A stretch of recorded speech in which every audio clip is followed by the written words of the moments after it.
Тағы да барлықтарыңызға сәлем. Бізде бүгін логарифм тақырыбы. Бұл жерде ұбт-да негізгі кездесетін қасиеттерді айтып өтеміз. Енді жалпы логарифм деген не дейтін сұраққа біз бірінші жауап берейік. Так, бізде қараңыздар. Логарифм, мысалы, а негізді б тең с-ға деп алайық. Так, бұл жердегі а-ның с дәрежесі ол тең болады в-ға. Яғни, мына жердегі өрнектің мына аяқтағы дәрежесі ол б-ға тең. Мысалы, былай алуға болады. Қараңыздар, логарифм, так, 2 негізді 8 ол нешеге тең? Яғни, 2-нің қандай дәрежесі 8-ге тең? Әрине, 3 дәрежесі. Яғни, 2-ні өз-өзіне 3 рет көбейтетін болсақ, онда 8 шығады. Сонда, бізде жауабы 3 болады екен. Келесі, мысалы, мынандай берейік. Так, логарифм, так, 2-ден 16 дейік. Ал енді қараймыз. Так, 2-ден 16, яғни 2-нің қандай дәрежесі бізде 16-ға тең? Әрине 4 дәрежесі. Яғни бұл жерде логарифмнің осы негізгі қасиетін білдік. Енді келесі сәл күрделісіне өтейік. Мысал қараңыздар. Логарифм 3 негізді 3-тен 1 болсын. Бұл жерде 3-тің қандай дәрежесі 3-тен 1-ге тең? Әрине минус 1. Яғни 3-тің минус 1 дәрежесі ол 3-тен 1-ге тең. Енді түбір асты бойынша алайық. Давайте. Логарифм, мысалы, так, 3-тің қандай дәрежесі түбір асты 3-ке тең? Яғни, түбір асты 3 дегеніміз ол 2-ден 1 дәрежесі. Яғни, 3-тің 2-ден 1 дәрежесі ол түбір асты 3-ке тең. Міне, тура осы формулаға айналдырып сала береді екенбіз. Енді, бұның қасиеттері бар, логарифмнің. Қазір кейінгі есептерде, әр есептерді шығару барысында әрбір қасиетін айтып отырамын. Соны мұқият дәптерге жазып отырыңыздар. Қызылмен немесе қара пастамен жақсылап белгілеп отырыңыздар. Так, кеттік. Келесі сразу есеп и теория, есеп, теория. Екеуі қатар жүреді. Так, келесі мына қасиеті. Так, логарифмнің бұл қасиеті өте бір керек қасиеттердің біреуі. Логарифм, мысалы, а негізді а-ның n дәрежесі. Бұл жерде n бар емес па? n логарифмнің алдына секіреді ғой. И сол кезде n логарифм а негізді а қалады. Яғни, логарифм а негізді а дегеніміз ол а-ның 1 дәрежесі а-ға тең емес па? Бұл 1-ге тең полный. Сонда n көбейту 1, n-нің өзі қалады. Сонда, қараңыздар, бізде логарифм 3 негізді 3. Бұл дегеніміз 2 не істейді? Алдына қарай секіреді. Сонда тең, так, 2 көбейтілген логарифм 3 негізді 3. Бұл жерден, так, осы қасиетті білуге болады. Қазір мен көкпен жазып қоямын. Яғни, логарифм а негізді а бізде 1-ге тең. Яғни, а-ның 1 дәрежесі а-ға тең. Сол сияқты, мынау полный бізде неге тең? 1-ге тең. 2-ні 1-ге көбейтсек, әрине 2 шығады. Жауабы бізде 2. Яғни, сіздер бірінші қасиет и мынау екінші қасиет. Осы 2 қасиетті әдемілеп дәптерге жазып алыңыздар. Так, біз келесіне өтеміз. Қараймыз. Так, енді жаңа ашылған түрін берді ғой, ал бізде уже өзіміз ашып алуымыз керек мынаны. Так, тура жаңа алдындағы есеп сияқты қасиет. Не істейміз? Әрине 81-ді 3-тің дәрежесіне келтіреміз. Мысалы, так, логарифм 3 негізді. Так, 81 ол 3-тің неше дәрежесі? Әрине 4 дәрежесі. Так, 3-тің 4 дәрежесі 81, сонда осылай қалдырамыз. Енді бағанағы қасиет бойынша, яғни осының алдындағы мынау бірінші қасиет бойынша не істейміз? 4-ті логарифмнің алдына шығарамыз. Сол кезде мынандай өрнек шығады. 4 логарифм 3 негізді 3 болады. Сонда жауабы бізде 4-ке тең. Болды, есеп шықты. Полный бізде әрине 1-ге тең. Барлығымыз білеміз уже. Так, келесі 3-ші есеп. Пока оңай есептерді шығарамыз. Өйткені логарифмге фундамент қалыптастыру үшін осындай оңай есептен бастау керек. Так, қараңыздар, бағанағы ең басында келтірген мысалға ұқсайды.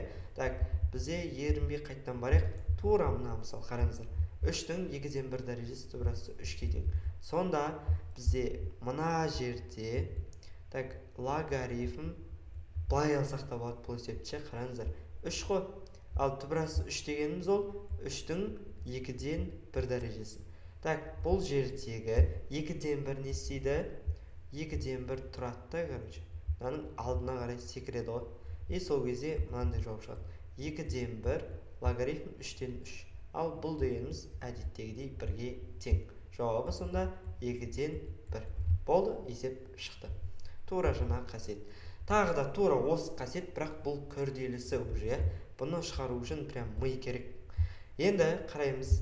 Так, осының алдындағы 5-ші класста, 6-ші, 7-ші класстағы тақырыптарды бүйтіп қосып, короче, бір есепті шығаруға тырысамыз ғой. Қараңыздар, бізде логарифм так 3 негізді қалады. И мынаның барлығын біз 3-тің дәрежесіне келтіреміз. Мысалы, мына төбесінде тұрған ол 3-тің 1 дәрежесі. Ал астындағысы, қараңыздар, 3 қой, 7 негізді. Сонда 3-тің 7-тен 1 дәрежесі болады. 3-тің 1 дәрежесі бөлу 3-тің 7-тен 1 дәрежесі. Енді әлі есеп бітпеді. Так, бұл есепті жалғастыру үшін біз бүйтеміз. Логарифм 3 негізді дейміз ғой. Сосын бізде бөлудің қасиетін білесіздер. Санды, бірдей санға бөлген кезде дәрежесі азайтылады. Яғни 1 дәрежеден 7-тен 1 дәрежені азайтамыз. Бізде общий дәрежеге кіріп кетеді. Сонда бітті, есептің жауабы шықты. Тура алдындағы формуланы қолданамыз, яғни мынаны қақа жібереміз, тура алдына қарай жібереміз. Сол кезде 1-ден 7-тен 1 азайтсақ, 7-тен береміз неға? 7 азайту 1 6, сонда 7-ден неше болады? Әрине 6 болады. 7-ден 6 көбейту 1. Логарифм 3 негіз 3 ол 1-ге тең ғой. Сонда көбейту 1 шығады. Болды, есептің жауабы бізде шықты. Келесі есеп. Тура сол есеп, айырмашылығы жоқ, қиын да емес. Осыны көздеріңізді жұмып, уже жауабында біліп отқан шығарсыздар. Так, 2-ні не істейміз? Мынаның алдына қарай шығарамыз. Так, мынаның алдына қарай шығарамыз, бармай қалды. Так, сосын біз 2-ні шығарғаннан кейін жауабы былай болады, қараңыздар. 2 логарифм 2 негізді 2. Сонда бізде қараңыздар. Так, логарифм 2 негізді 2. Ол 1-ге тең, сонда 2-нің өзі ғана шығады. Бұл да оңай. Пытырлатып тез өтіп кете береміз. Мынаны да ауызша шығарып жүрсек болады. Так, қараңыздар. Логарифм 2 негізді 16 дейтін 2-нің неше дәрежесі? Әрине 4 дәрежесі. Так, 2-нің 4 дәрежесі. Бізде 4 қақа барады, логарифмнің алдына барады. Сонда жауабы бізде 4 шығады. Ал болса полный неге тең? Ол 1-ге тең болады. Келесі. Так, бұл есепті шығару үшін уже сәл миды қозғау керек. Потому что қараңыздар. Екеуінде 10-ның дәрежесіне келтірсек, уже есеп шығады. Енді мына жерден 3-ші қасиетті айтып өтейін. Бұл жерде 3-ші қасиет міндетті түрде керек болады. Қараңыздар. Мысалы, логарифм а негізді б қоя, и так, а негізді, так, мен былай жазбай қойын, бүйтіп жазайын. Логарифм а негізді а-ның n дәрежесі и b-ның m дәрежесі. Так, бұл жерде n мен m қайда кетеді? m дейтін үстіне кетеді, ал n дейтін астына кетеді. Сол кезде логарифм а негізді b қалады. Яғни, бұл жерден шығатын қорытынды, осыны всегда миға сақтап аламыз. Логарифмнің алдында алымы и бөлімі болады ғой. n астына кетеді, ал m болса бізде үстіне қарай кетеді. Сонда m бөлінген n логарифм а негізді b шығады. Так, мынаны кеттік ал. Логарифм. Так, 0-де 1 дегеніміз ол біліп қойық, 10-ның минус 1 дәрежесі. Ал 100 дегеніміз 10-ның 2 дәрежесі. Так, 2 қақа барады логарифмнің алдына, ал минус 1 қақа барады логарифмнің астына. Сонда 2 бөлінген минус 1 логарифм 10-нан 10 шығады. Бұл дегеніміз неге тең? Әрине 1-ге тең. Сонда жауабы минус 2 шығады. Болды, жауап шықты. 3-ші қасиетті міндетті түрде жазып алыңыздар. Так, келесі 8-ші есеп. Так, мынаны көріп шошып кетпей қойыңыздар, өйткені екеуі де нешенің дәрежесі? Әрине 2-нің дәрежесі. Сонда біз не істейміз? Логарифм деп жазып аламыз. 16 бізде 2-нің неше дәрежесі? Әрине 4 дәрежесі. Сонда 2-нің 4 дәрежесі, ал 8 дегеніміз ол 2-нің 3 дәрежесі. Сонда мынау 3 қайда барады? Жаңа 3-ші қасиетке тура келеді екеуі. Так, қараңыздар, мынау 3 бізде төбесіне барады, ал 4 бізде астына барады. И сол кезде бізде 4-тен 3 логарифм, так, 2 негізде 2. Ал мынау болса неге тең? Әрине 1-ге тең. Сонда жауабы 4-тен 3-тің өзі шығады. Жауабы 4-тен 3 болды. Ешқандай қиындығы жоқ, Так, мынау да бағанан бері айтып жатқан ең бірінші қасиет. Так, не істейміз? Логарифм деп жазып аламыз. 7-ні жазып аламыз. Так, 343 ол 7-нің неше дәрежесі екен деп ойланамыз.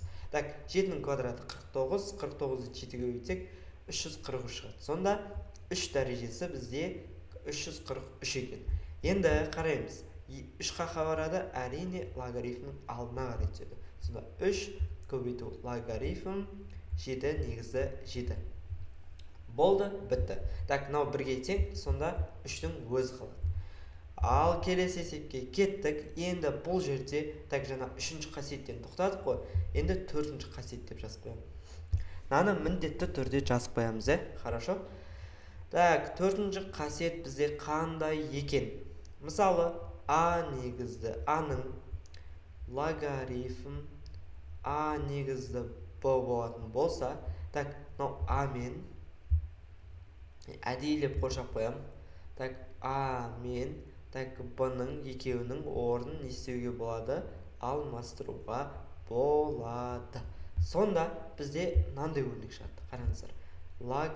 Так, Б-ның логарифм А негізді А дәрежесі шығады. Так, мынау бізде общий 1-ге тең. Сонда В-ның өзі ғана қалады. Енді біз не істейміз? Тура осы әдіске саламыз. Яғни мынау 2 мен 3-тің орнын не істейміз? Алмастырып жібереміз. Хорошо? Сол кезде 3 негізді логарифм, так, неше шығады? 2-ден 2 болады. Сонда бұл 3-ге тең. Яғни мынау 1-ге тең, 3-тің 1 дәрежесі әрине 3-ге тең. Келесі есеп. Так, бұл есепті қалай шығарамыз деп қиналудың қажет жоқ. Так, не істесек болады деп басты қатырмаймыз.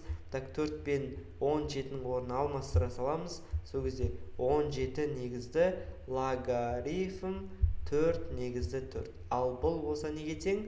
Бәріміз білетін 1-ге тең. Сонда жауабы бізде 17 болады. Так, келесі бізде уже басқаша есеп. Так, мынау плюс 1 ол дәрежесінде тұр. Осыны көбісі шатастырады. Мынау плюс 1. Так, 4 пен 1-ді қосады, 5 дейді. 5 пен 3-нің орнын алмастырады да, там 5 шыға салады дейді. Ол қате. Бұл жерде былай қарастыр. Біз 3 негізден жазып аламыз. Так, мына жерден тағы бір қасиет шығады. Мысалы, 5-ші қасиетке келдік қой біз. Мысалы, қараймыз. Логарифм А негізді N қосылған логарифм А негізді М. Сол кезде логарифм А негізді N, логарифм А негізді М. Бұл екеуін қосқан кезде негіздері бірдей ғой, А мен А екеуі тең ғой. И қосқан кезде N мен М көбейтіледі. Сонда логарифм А негізді N көбейту М болады. Тура осы қасиетке келіп тұр. Енді бірден 6-ші қасиетті айтып кетейін. Так, бірден 6-ші қасиетке көшетін болса, қараңыздар. Логарифм, мысалы, мына жерде, так, А негізді N азайту логарифм А негізді М болсын. Так, азайтқан кезде сразу бөліп кетеді. Сонда қандай шығады? Логарифм А негізді N бөлінген М шығады. Болды? Есеп шығады. Енді тура осы есепті осы әдіске салайық. Давайте астына шығарайық, чтоб кең жерге нормальный есеп шығару үшін. Так, 3-тің логарифм 3 негізді 4 қосылған. Так, бірді біз мынау логарифм 3 негіздіге келтіріп алуымыз керек. Біз айттық бағанадан бері, мысалы логарифм 3 негізі 3 ол 1-ге тең ғой. Сонда біз мына 1-дің орнына логарифм 3 негізді 3 дегенді қоямыз. Сонда, так, екеуі қосылған кезде не істейді? Әрине көбейтіледі. Так, сонда 3-дің логарифм 3 негізі қанша? 3 пен 4-ті көбейтсек, әрине 12. Так, бұл жерде 4-ші қасиетке барады да 12 мен 3-дің орнына алмасады. Сонда 12-нің 1 дәрежесі шығады. Так, келесі 13-ші есеп. Чуть-чуть күрделі, бірақ нормальный есеп. Қараңыз. Так, 7 мен 3-ті сразу алмастырып жібереміз. Сол кезде не шығады? Так, 7-нің логарифм 9 негізді 3 шығады. Енді бұл жерде 9 не 3. Екеуінде неге келтіреміз? Әрине 3-дің дәрежесіне келтіреміз. Сол кезде мынандай шығады. Так, 9-ды біз бүйтіп аламыз. 3-дің квадраты деп аламыз. Сонда логарифм 3-дің квадраты и ол 3 болады. Так, жаңа айттық қой, мынау дәрежесі үстіне барады. Қызылмен белгілеп қойын, чтобы понятно болу үшін. 1 дейтініміз үстіне барады, ал 2 дегеніміз ол астына келеді. Сонда бізде мынандай өрнек шығады. 7 қалады, обязательно қалады. Там 2 астына түседі. Одан кейін 1 үстіне барады. И логарифм 3 негізді 3 қалады. Ол дегеніміз ол 1-ге тең. Разница жоқ, жазбай қойсақ та болады. Сонда 7-нің 2-ден 1 дәрежесі дегеніміз ол түбір астында 7. Осыны жақсылап ұғып аламыз, хорошо? Так, келесі. Бұл более-менее оңай. Жаңа алдыңғы есепке қарағанда. Так, бұл есеп шығару үшін не істейміз? Әрине 9 бен 5-дің орнын сразу алмастырып жібереміз. Сол кезде не шығады бізде? 5-дің логарифм 3 негізді 9 шығады. Енді қараймыз. Так, 9-ды біз қалай алсақ болады? 3-дің квадраты деп алсақ болады. Сонда 5 деп қоямыз. Логарифм. Так, 3 негізді 3-дің квадраты. Яғни 9-ды біз қайтып алдық, 3-дің квадраты деп алдық. Сонда 2 алдына кетеді. И логарифм 3 негізді 3 ол 1-ге тең болып қалады да. Так, сонда 5-дің 2 дәрежесі қалады. Ол бізде 25-ке тең. Болды, есеп бітті. Ал кеттік. Бұл бағанағы айдалаға 2-ші или 3-ші қасиет қоя. Так, бұл жерде, мына жерде 3-дің дәрежесіне келтіреміз екеуінде. Логарифм 9-ды біз не деп аламыз? 3-дің квадраты деп аламыз. Так, ал 3 негізді түбірасы 3-ті біз 3-дің 3-тен 1 дәрежесі деп аламыз. Сонда қараймыз. Мына жердегі 3-тен 1 деп алып отқан өрнегіміз алдына келеді төбесіне, ал 2 деп алып отқан өрнегіміз бізде астына келеді. Мына бөлшек деп қояйық. Сонда 3-тен 1 болады, астында 2 болады. Логарифм 3 негізі 3 ол 1-ге тең. Оны жазбай қойсақ та жеткілікті. Хорошо? Так, енді 3 астына қарай түседі. Сонда жауабы бізде 6-дан 1 болады екен. Болды, есеп шықты. Келесі. Тура осындай вайппен шаршамаймыз, талмаймыз. Если что түсінбеген жерлеріңіз болса, арасында тоқтатып қойып, қайталап көріп алыңыздар. Анау есепті түсінем дегенше қайта көре беріңіздер. Ал кеттік. Бізде логарифмнің 2 дәрежесіне келтіреміз, 2 жағында. Логарифм. Так, 2-ден 1-ді не істейміз? 2-нің минус 1 дәрежесі. Ал 16 не істейміз? Ол бізде пока что бүйтіп жазайық. Сіздерге түсінікті болу үшін мен 1-ден ашып жібермеймін. Жаймен ашам. 3 негізді түбірасты 2-нің 4 дәрежесі деп аламыз. Яғни 16 дейтін ол 2-нің 4 дәрежесі. Хорошо, оны білдік. Ал келесі ход бізден андай. Логарифм 2-нің минус 1 дәрежесі. Хорошо. Так, 2-нің. Так, бұл жерде 3-тен 4 дәрежесі болады. Яғни 3 астына түседі, 4 төбесіне түседі. Сонда 2-нің 3-тен 4 дәрежесі болады. Енді бағанағы тура қасиет бойынша 3-тен 4 алдына, минус 1 астына. Сонда минус 3-тен 4 шығады. Логарифм 2-ден 2 ол 1-ге тең. Келесі есеп. Так, екеуі де 3-тің дәрежесіне келеді. Сонда 9-дан 1 дейтініміз енді асықпай жазамын бұл есепті де, чтобы барлықтарыңызға түсінікті болу үшін. Так, 9-дан 1 дейтініміз ол 3-тің квадратынан 1 болады. Аха, оны білдік. Ал мынау бізде біліп қалдық уже, үйреніп қалдық. 3-тің неше дәрежесі? 4-тен 1 дәрежесі. Мынау негізінде тұрса астына кетеді, ал мына аяғында тұратын болса ол үстіне кетеді. Ал енді екеуінде 3-тің дәрежесіне келтірейік. Так, мынау 3-тің квадратынан 1. Бұл төбеге барған кезде минус дәреже болып барады. Яғни 3-тің минус 2 дәрежесі. Ал мынау бізде 3-тің 4-тен 1 дәрежесі. Так, 4-тен 1 алдына кетеді, минус 2 астына кетеді, сол кезде мынандай өлең шығады. 4-тен 1 үстінде, ал астында минус 2, логарифм 3 негізі 3 ол көбейту 1-ге тең. Так, бізде 4 астына қарай кетсе, сонда шығатыны бізде 8-ден 1 қалады. Минус 8-ден 1. Полный жауап бізде минус 8-ден 1-ге тең. Ал кеттік. Бұл ерекше есеп. Бұл есепті шығарған кезде, бұл ұбт-да келеді прям. Кеп жүргенде есепші. Мына ең соңғысынан бастаймыз ғой. Ең последний тұрған логарифмнен бастаймыз. Бұл логарифмнің логарифмі ғой. 2 рет. Сонда логарифм 0,5 мақұл. Так, 4-ті біз логарифм 4 негізді деп аламыз. 3-тен 9. Так, 9 дейтін уже білдік. 3-тің квадраты екен. Ал мынау квадрат қаққа барады? Алдына барады. Сонда 2 неқа келеді да. Так, логарифм 3-тен 3 ол көбейту 1-ге тең. Ол жазбай қойсақ болады уже. Так, қараңыздар. Одан кейін логарифм. Так, біз 0,5-ті бүйтіп алайық. 2-ден 1 деп алайық. Қазір на всякий түсінесіздер, не үшін алғанымызды. Так, одан кейін 4-тен 2. Логарифм 4-тен 2-ні біз ашып жазайық деп айтайық. 4-ті біз 2-нің 2 дәрежесінен, мына жақта 2 деп аламыз. Тең.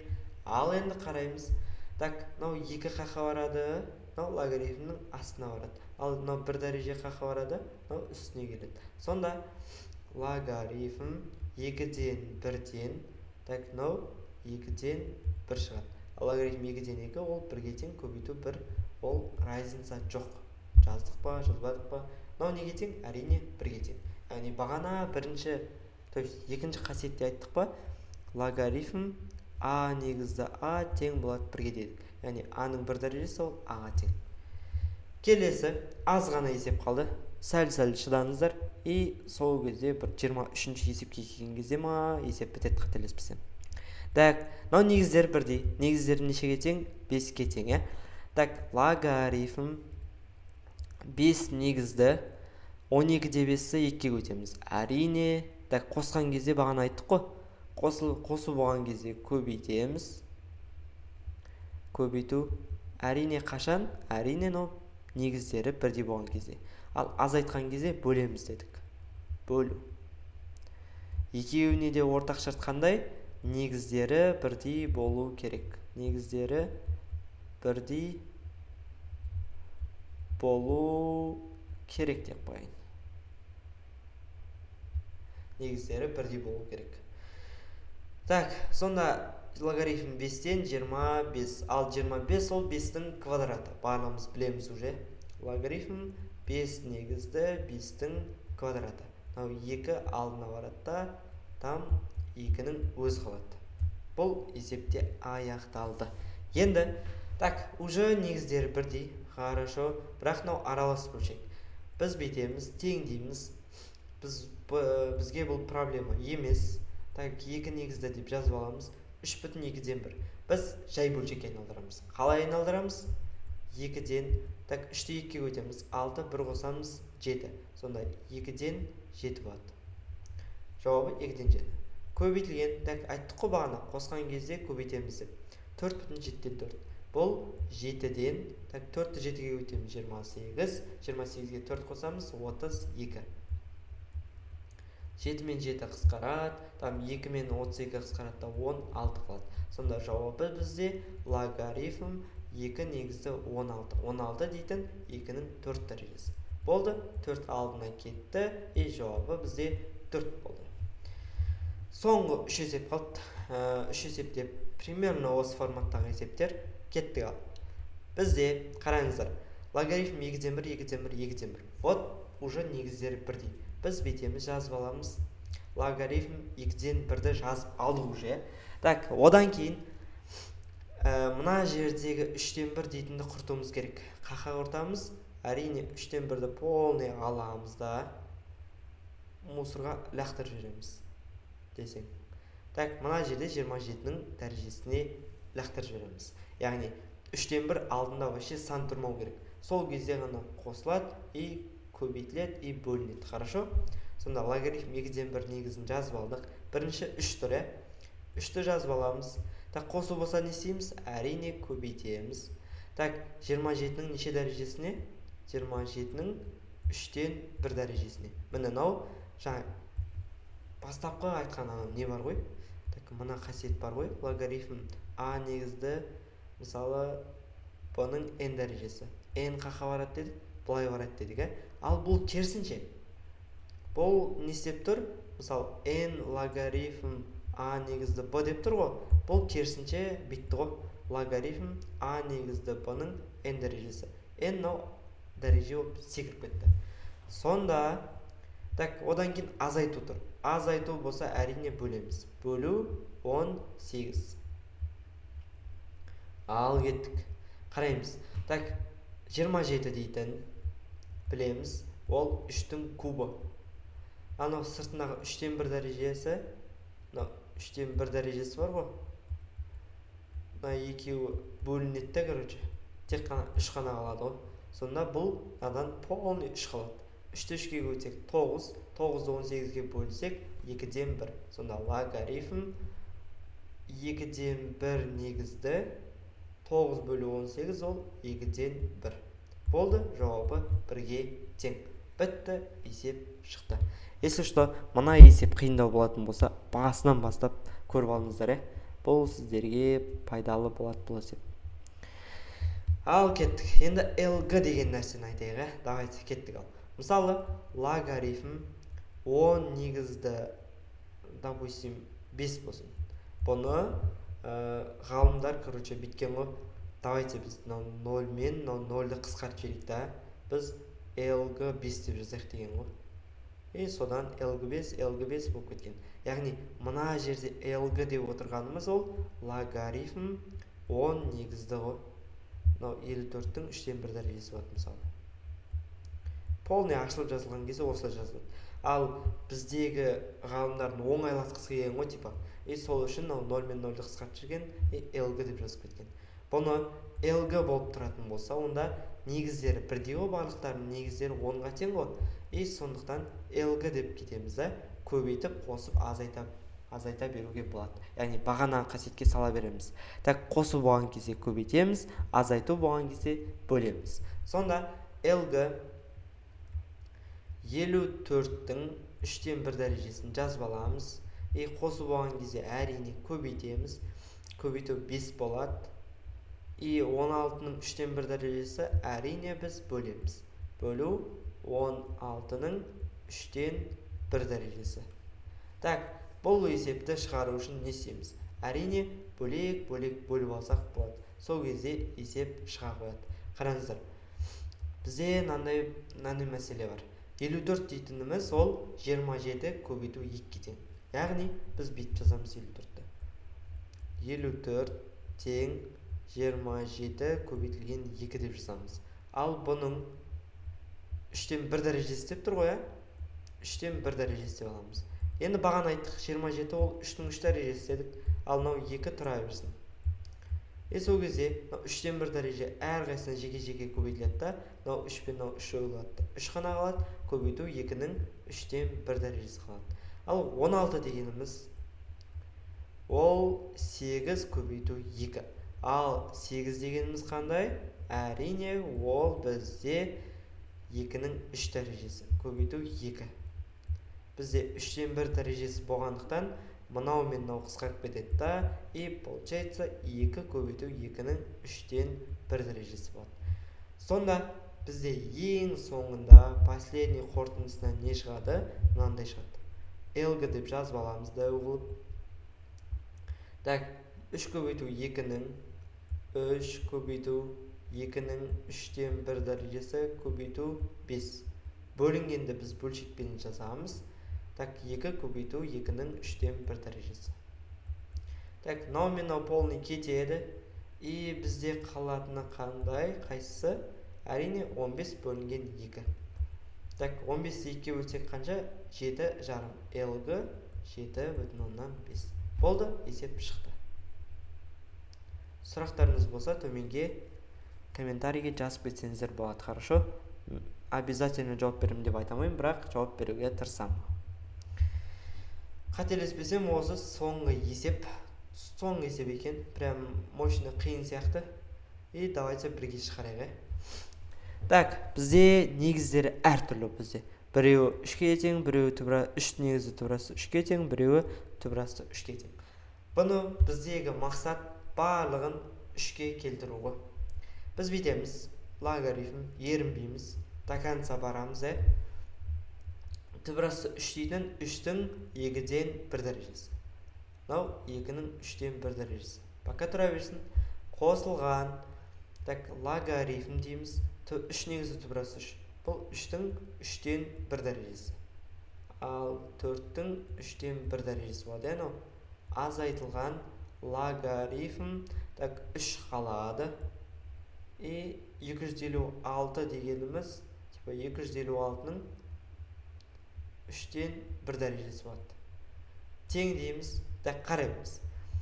2-ден 1 алдына барады. Сол кезде бұны былай болып барады ғой, короче. Төбесі 1 бөлу 2-ден 1 болып барады ғой. Өйткені астына түседі ғой. И сол кезде 2 төбесіне қайттан барады да 2 болып кетеді. Сонда 2 логарифм 3 негізі 2-нің 3-тен 1 дәрежесіне тең. Қосылған, мен әдейі ашып жазып жатырмын. Негізі бұны сразу есептеп кетуге болады. Бірақ барлығына түсінікті болу үшін осылай әдейі ашып жатырмын. Так, одан кейін 3-тен 1 тоже сондай. 1 бөлінген 3-тен 1 ғой.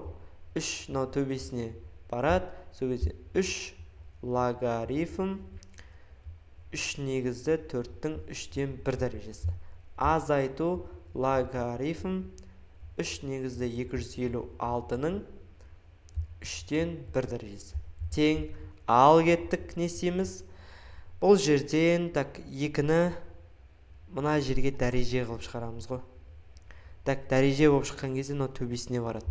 Сонда мынандай өрнек шығады. Логарифм 3 негізді 2-нің 3-тен 2 дәрежесі.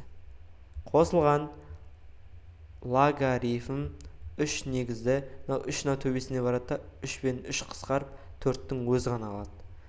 Осындай есептер қызық есеп.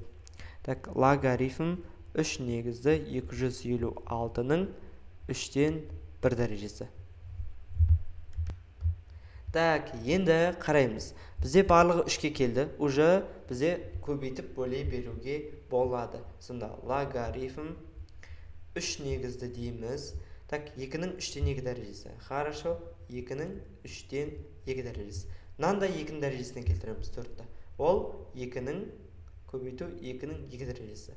Енді бөлеміз. Так, бөлген кезде 2-нің 256 дейтін, короче, 2-нің 8-ші дәрежесі ғой.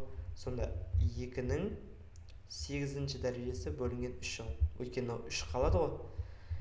Ал тең дейміз, кеттік ал. Сәл ғана қалды, соңғы момент қалды прям. Логарифм 3 негізді 2 болды ғой. Полный 2-ні қоямыз да. И көбейтілген кезде дәрежесі қосылады, ал бөлген кезде дәрежесі азайтылады. Болды. Так, 2 негізді болды. И бізде шығатыны мынандай, 3-тен 2 қосу 2, 3-тен 2 қосу 2, азайту неше? 3-тен 8. 3-тен 8. Так, ортақ бөлім береміз. Логарифм. Ортақ бөлімі бізде неше? 3-тен береміз. Неға? 3-тен. 6 қосу 2, 8, 8 азайту 8 тең 0. Сонда 2-нің 0 дәрежесі. Ал 2-нің 0 дәрежесі неге тең? Ол 1-ге тең. Сонда логарифм 3 негізді 1 шығады. Енді мынандай қызық қасиет шығады тағы да. Так, 6-шы қасиет па, қателеспесем, нешінші қасиетке келдік? Бағана нешеден тоқтадық біз? 6-шы қасиеттен тоқтадық, Сонда бізде 7-ші қасиет мынандай шығады екен, қараңыздар. Так, логарифм а негізді 1 ол 0-ге тең. Яғни а-ның 0 дәрежесі ол 1-ге тең. Логарифм мысалы 3 негізді 1 ол 0-ге тең. Өйткені 3-дің 0 дәрежесі ол 1-ге тең. Болды, есеп шықты. Бұл есеп 0-ге тең. Мұнаның барлығын есептеген кезде 0-ге тең болады. Сонымен, құрметті оқушылар, бізде логарифм тақырыбына кіріспе бөлімі аяқталды. Просто бұл кіріспе. Осыдан кейін теңдеу бар, теңсіздік бар. Олардың есептерін осындай бірге талдап, бірге шығарамыз.